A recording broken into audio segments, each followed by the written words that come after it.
Well,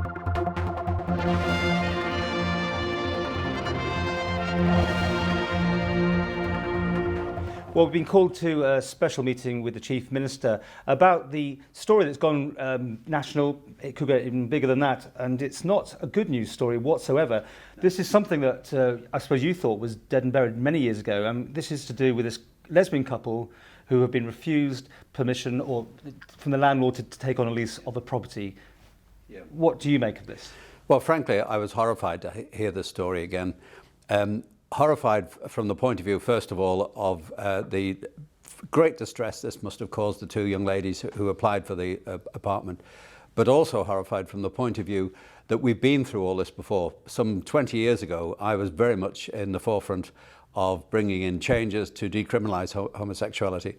At that time, there was tremendous pressure on the Isle of Man from UK politicians, UK media. The Isle of Man got a bad press everywhere and really was quite rightly vilified for it. We have next month G8 coming up, which will be discussing the future of small jurisdictions like the Isle of Man. Our enemies, our critics are already lining up to take pot shots at us for a story like this to break, which would enable them then to reflect back and regurgitate all the bad history of the Isle of Man, is a very, very difficult position for the Isle of Man to be in. But let's put this in perspective. For this guy, has he done anything wrong? I mean, the guy who wanted to rent it, is there a law that stops him, or is he okay to do what he's doing? He is, at the moment, okay to do what he's doing. I fully accept that. But I had hoped that the argument in favour of the respect of the human rights of individuals and of the acceptability now of gay life on the Isle of Man was such that you wouldn't necessarily need legislation to oblige people to do this. But he's saying it's an issue with his church and a moral stance he has nothing he can do about it. As I understand it, it's the church's point of view on this, and he's tied by it. I recognise that, but then I would question strongly the position of the church in the first place. It's a very strange type of God that they worship, I think, that promotes discrimination against two people who love each other, who simply want somewhere to live. Where does that appear in the Bible that that sort of discrimination should take place? So I really have strong disagreements with this church, the Independent Methodists, on their attitude on this altogether. I mean, you've already alluded to it. This is going to run and run. People will see this on Google every time they look for the Isle of Man, and old things will just get churned up. It's put the Isle of Man sort of forward thinking back a bit, I guess. It has the potential to damage the promotion of the Isle of Man as an open, compassionate, caring society, inclusive of all minorities. We've worked hard over the years to bring in legislation to ensure that. I do believe we have a much more tolerant community and Manx society than we probably ever had. But instances like this do not help the situation at all. And it's a sad reflection that admittedly, it is only a very, very small pocket, a single instance at this stage, but it shows that this prejudice still does exist. But I know we're having a UK-based newsroom. I've worked for the companies concerned. I know this is a story that they'd be all over, and they are all over it. And you're being interviewed by the BBC on the Sunday politics programme. There's a good bet I put $5 on it. You're probably going to be asked about this sort of question. The UK media have already shown interest in it. It's gone viral on many other news outlets in the UK.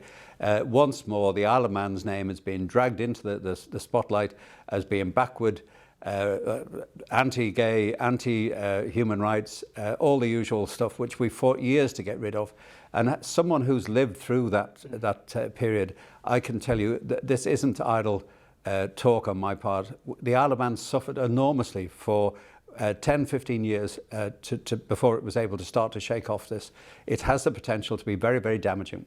Well, I heard from a source on Friday about this, in fact, within government, and it was about to go. And did you get involved at all? Did you try and firefight behind the scenes before this did escalate? I only heard this late on Friday afternoon, and I've not really been able to find out the details about it until this morning. I have taken action. I've spoken to the estate agents and I've been in touch with the girls themselves. What have you told them? That this behaviour is absolutely unacceptable, regardless of whether we have the law in place or not. And to be fair to the estate agents, they are just as unhappy about the situation as I am. They have an absolute policy of no discrimination.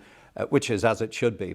And they have been put in a very difficult position, I think, by the bigoted attitude of the church officials. Bigoted, you are going that far? Absolutely. I don't see any other description for it. Because I think everyone remembers there's a case in the UK of two guys who wanted to share in a B&B, wasn't it? That's right. That story just went completely neutral on everybody, didn't it? Yes, I mean, that was right across the media for a long period, and I think ended up in the courts at the end of it. It shows what might only be a small incident, how it can be blown up in the present environment, and how unacceptable these sort of attitudes are these days. The gay community has every right to be treated as equals with everyone else. They simply want to get on with their lives. If they're in loving partnerships, why shouldn't they be able to live in a home in the same way as everyone else? The problem is, though, in the UK, you just said they went to the courts. Over here, it's quite legal as it stands. Yes, but I have been talking to the legal draftsman today to identify where we are with the Equalities Bill. There is an Equalities Bill in the pipeline waiting to come through. It's probably taken a bit longer than it might have, simply because there's a huge weight of legislation building up that our people are working on.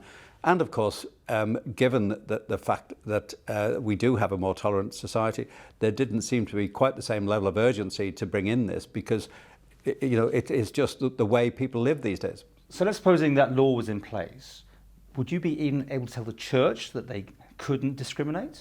Everybody will be treated the same way in an equalities bill. That's the whole point of an equalities bill. And it's not just for the gay community, it's right across the piece. The strength of any community, I believe, is reflected on the way it looks after its minorities. And an equalities bill will do just that. And this landlord, you haven't talked to him directly yet? Not yet, no. Are you going to? That might be the case. And do you think you'll be able to persuade him to change his mind? No. No? No, I don't think so. I think the feedback I've had so far was very firm that the church is committed to this way of action. And I understand anyway now that the church officials have been back in touch with the estate agent, and it's now been removed from the rental market, and they are now going to sell the house, which of course throws up an interesting conundrum, that if a lesbian couple then decided to buy the house, would the church turn down an offer of that nature? So it's an interesting situation. There'll be people watching this, though, that say people should have the right to what they do with their own property. Yes, and equally there needs to be a non-discriminatory policy towards people who wish to lead their lives the way they wish, and where you have two people in a loving relationship wanting to set up home together, they should be encouraged and allowed to do so in peace.